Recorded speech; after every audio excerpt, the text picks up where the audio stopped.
ঘোষ দ্বৈত ভূমিকায় অভিনয় করেছেন।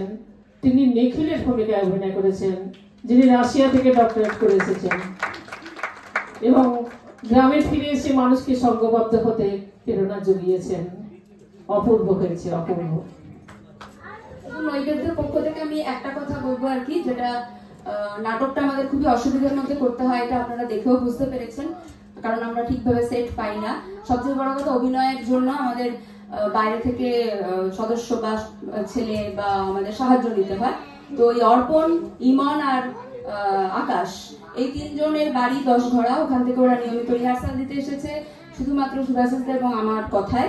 তো আমাদেরকে ভালোবেসে নৈবেদ্য পরিবারের তো আমরা সভ্য সদস্য, কিন্তু ওরা সদস্য না হয়েও যেভাবে নৈবেদ্য পরিবারের সাথে থাকলো, সেটার জন্য আমি নৈবেদ্য পরিবারের পক্ষ থেকে ওদেরকে একটু বিশেষভাবে ধন্যবাদ, কৃতজ্ঞতা আর অনেক শুভেচ্ছা জানাচ্ছি যে ভবিষ্যতে ওরা আরো বড় হোক, আরো সফল হোক, আর আগামী দিনে আমাদের সঙ্গে এই প্রয়োজনগুলোতে থাকুক। এইটুকু।